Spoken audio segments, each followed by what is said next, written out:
պարոն Պապոյան, շնորհակալություն։ Կարծիք ունեմ, Հա, համեցեք։ Պարոն Պապոյան, ես ուզում եմ հասկանամ այդ մեքենաները, որ էլեկտրական են, ինչ սկզբունք եք դրել հիմքում։ Օրինակ, ես կուզենայի այլ սկզբունք դնենք, հաշվի առնելով, որ մեր բնապահպանական վիճակը քաղաքի լավ չի, ես կուզենայի, որ էլեկտրական մեքենաները ավելի շատ ծառայություն մատուցեն, քան ֆիզիկական անձերինը լիներ, որ ավելի շատ քշվեր այդ մեքենան ու մեր էկոլոգիան չփչանա դրա փոխարեն մյուսը չէ։ Ուզում ասեմ դուք էկոնոմիկայի նախարարություն եք, մենակ դες բերել տանելով չի, բայց դրա շարունակությունը տրամաբանական, որ մեզ պետք է օգուտ տա։ Խնդրում եմ այդ հարցը ձեր մոտ նշեք, որ մյուս անգամ մեր լուծումը այն լինի, որ մենք օգնենք, աջակցենք, թեկուզ մի գումար էլ տանք, որ այդ ծառայություն մատուցող կառույցները այդ մեքենան բերում։ Մարդը բերում է սեփականատերը կարող է շաբաթվա մեջ 3 օր չի վարում այդ մեքենան, չի օգտագործում։ Մենք ինչ ենք ուզում անենք դեռ այս սկզբում։ Մինչև կշատանան ավելի լավ լինի։ Շնորհակալություն։ Այն կողմից կարծիք որպես Պարոն, այդ հարցն ենք ուսումնասիրել։ Իրականում այո, տարբերություն չենք դրել, բայց այնպես է ստացվել, որ այս անհատներով բերվածների մի զգալի մասը հենց այսպես ասած բերվել են տարբեր հիմնականում հենց այդպիսի նպատակներ, օրինակ տաքսի ծառայությունների համար են բերվել եւ այլն եւ այդպես վիճակագրություն հանեք, հասկանանք, որտեղ չի կարա լինի։ Դուք տալիս եք արտոնություն,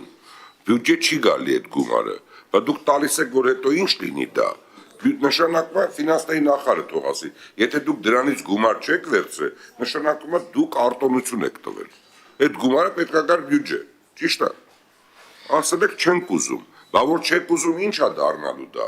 Մեկը տանի իր ավտոտնակում կանգնացնի ու ոչ մի բան չանի, շաբաթը մի անգամ վարի, չեմ ուզում։ Տվեք բոլորը թող ծառայություն մատուցեն, դիստրիբուցիա կլինի, տաքսուտակ կլինի, չգիտեմ, օդանավականից տուրիստ կտեղափոխի, թող գնա մաքսիմում 24 ժամ աշխատի։ Շնորհակալություն։ Դե իրականության մեջ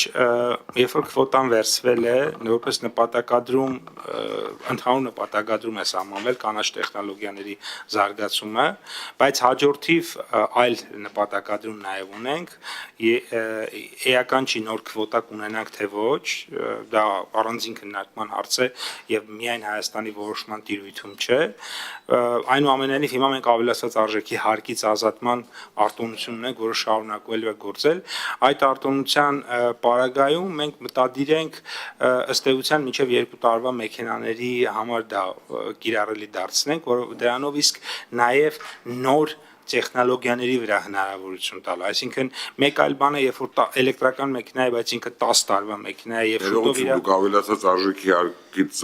ազատելու եք, չեք կապելու իր գործունեության հետ։ Նկատում եմ, եթե նա տանի ծառայություն մատուցի, ընթացքում ավելացած արժեքի հարկ է գոյանալու, դուք կարաք այդ գումարը տեղափոխեք իրան, ասեք, դուք 2 տարվա մեջ մարեք։ Դրանով նույնպես կնպաստեք բնապահպանական խնդիրների լուծմանը։ Քննարկման հարց է, քաղաքականության որոշման հարց է, նորից էլի պետք է գեներացնի, չէ՞, պետությանն է դա ձեռնտու, քաղաքականության։ Դե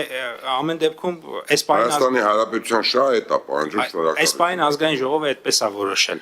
եւ կառավարություն ստիպված է բնականաբար կանի այն, ինչ որ ազգային ժողովը որոշել է, ազգային ժողովի տիրույթում է այսպայն ու իսկ ինչ վերաբերում է 2 տարվա սահմանափակումը, դա արդեն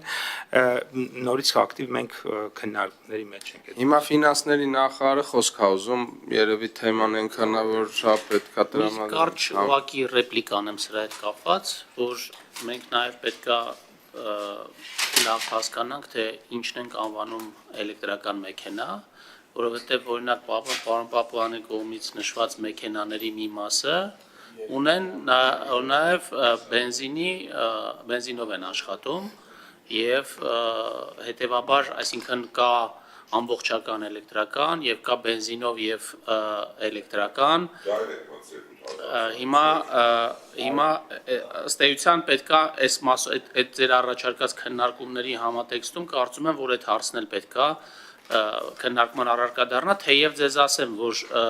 ՏՀՏ կոդերով այդ երկու տեսակի մեքենաներն էլ նույն կոդի տակ են գնում, դա է պատճառը։ Այսինքն սա Հայաստանի կողմից չի դասակարգվում այսպես,